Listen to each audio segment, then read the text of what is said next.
আমি বেশ্যাদের সাথে রাতের পর রাত কাটিয়েছি। দেহ বিনিময়ের দ্বিপাক্ষিক চুক্তিতে অনেক পতিতাকে কাছে পেতে চেয়েছি।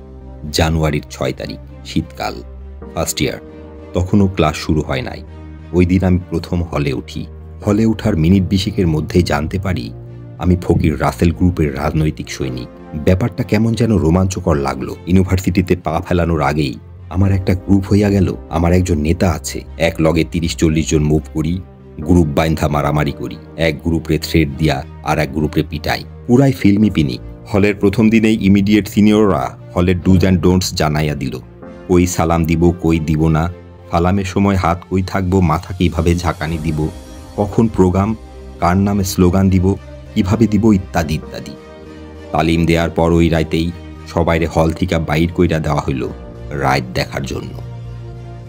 রাতের গভীরে কি আছে সেইটা জানার খায়েশ আমার চিরদিনের। এ যাবৎ দেখা স্বপ্নের রাত এতদিনে আমার কাছে আইসা নিজেই ধরা দিল। হঠাৎ দূরে দেখা আলোর দিকে পতঙ্গ যেইভাবে দ্রুত গতিতে ছুইটা চলে, বাসার করা শাসন থেকে মুক্তি পাইয়া ঠিক তেমন আমিও উদ্ভ্রান্তের মতো রাত দেখতে বাহির হইলাম। শুনছি শহরের রাইতে নাকি জোনাক থাকে না, শুনশান নীরবতা থাকলেও ভয় থাকে না, পেঁচা থাকলেও কোকিল ডাকে না, অন্ধকার থাকে না, ঘুম থাকে না, ওম জড়ানো কুয়াশা থাকে না, স্থবিরতা থাকে না, ক্লান্ত রেলগাড়ির মতো খেলাধুলা আইলসামি থাকে না। শহরের রাইতে থাকে জীবন, থাকে চঞ্চলতা।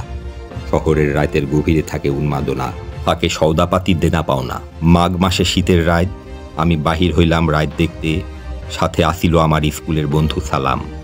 হল থিকা বাহির হইয়া মল চত্বরে আসলাম। দুইজন মিলা যতই আগাইতে থাকলাম, আমি যেন ততই রাতের চাদরে নিজেরে ঢাইকা নিতে লাগলাম। রাতের নেশা পাইয়া বসল। ভিসির বাসার সামনে আইসা কোন দিকে যাব বুঝা উঠতে সময় লাগলো। চারদিকেই খোলা ময়দান, আর আছে রাতের নেশায় ঘোর লাগানো সৌন্দর্য। পরে যেই রাস্তাটা টিএসসি হইয়া উদ্যানে গেছে সেইটা ধইরা হাঁটা শুরু করি। আশপাশের কিছু পুলাপান ট্রাক থামাইয়া হাতির ঝিল রওনা দেয়। কিছু পুলা দৌড়াইয়া শহীদ মিনারের রাস্তাটা ধইরা সোডিয়ামের আলোতে হারাইয়া যাইতে থাকে। খানিক বাদে পিছন থেকে একটা গ্রুপ SM হলের স্লোগান নিয়ে আসতে থাকে। হিম বাতাসে কুয়াশার লগে সেরা হল SM হল, জামাই হল SM হল স্লোগান দূর থেকে আসা সাইরেনের মতো কানে বাজে। কিছুক্ষণের মধ্যেই ওগোর স্লোগান রাতের গভীরে মিলাইয়া যায়। হঠাৎ ওই মিছিল থেকে ২-৪টা পুলাপান দৌড়াইয়া টিএসসির দিকে আসে। বোঝা যায় এরা মিছিল থেকে পালাইছে।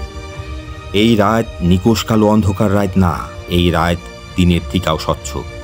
চোখে তাপ লাগানো অন্ধকার মেশানো উজ্জ্বলতা, ঠান্ডায় জমে যাওয়া লাশের মতো দাঁড়াইয়া সব দেখতে লাগলাম। হ্যাঁচকা টান দিয়া সালাম আমারে নিয়া আগাইয়া যাইতে থাকলো উদ্যান গেইটের দিকে। আমি হুডির পকেটে হাত ঢুকাইয়া হাঁটি আর চারপাশ দেখি।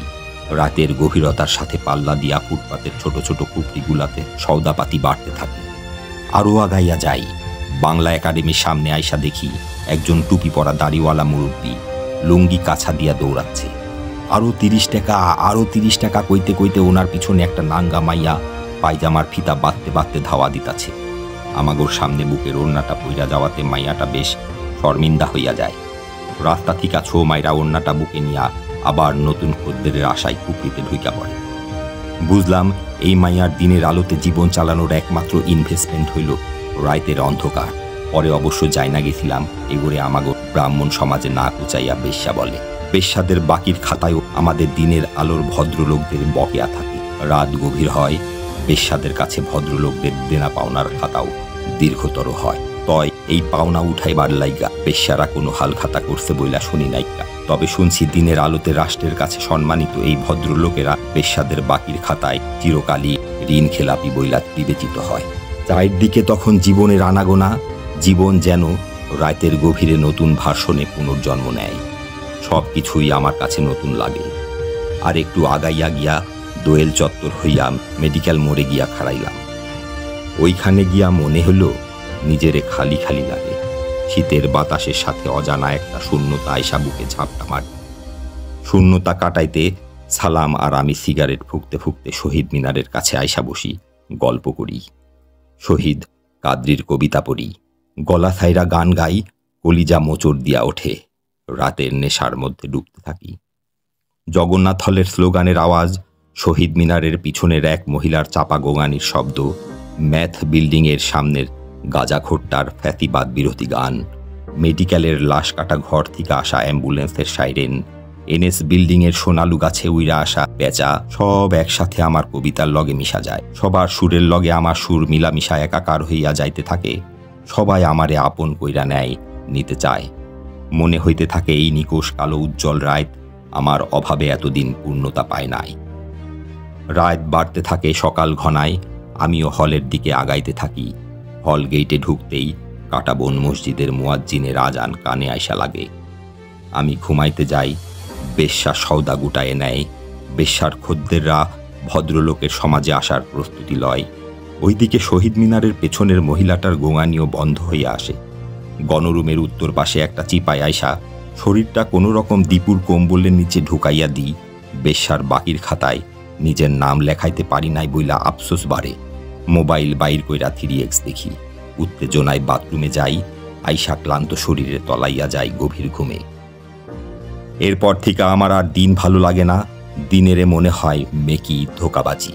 মনে হয় দিনের আলোয় ভদ্র মহিলা আর ভদ্রলোকের স্যুটের পকেট ও পেটিকোটের মধ্যে কোট পিন ও পায়জামার ফিতা দিয়া সমাজের সব অন্ধকার যত্ন কইরা লুকাইয়া রাখা হয়েছে। দিন হইল ভণ্ডামি, দিন হইল অভিনয়। দিনের আলোতে সব কিছু হইয়া যায় অন্ধকার। আমার জীবন সন্ধানী মন আমারে তখন থেকেই বইলা দেয়, রাতের মধ্যেই হইল জীবন, আলো, পুষ্টি ও প্রসারতা। অন্যদিকে দিনের আলোতে হইল অন্ধকার, দৈন্য আর নিভে যাওয়া। তাই আমার দিনের সাথে শত্রুতা বাইরায় চলে। দিনের ক্লাস আমারে মাইনা নিতে পারে নাই। নিয়ম কইরা সকালের ক্লাস মিস দেওয়া অভ্যাস হইয়া যায়। স্যার ম্যাডাম গো কথাবার্তা কেমন যেন ফাঁকা ফাঁকা লাগে। উলাপান বন্ধু বানায়, গ্রুপিং করে, ক্লাসে নোট টোকে। স্যার ম্যাডাম গো প্রশ্ন করে, ইন্টেলেকচুয়াল কনভারসেশন আগায়। দেরিদা গ্রামসি মার্কসরে লইয়া আর্গুমেন্ট করে, নিটোশের এক্সিস্টেন্সিয়াল ক্রাইসিস লইয়া চ্যালেঞ্জ করে।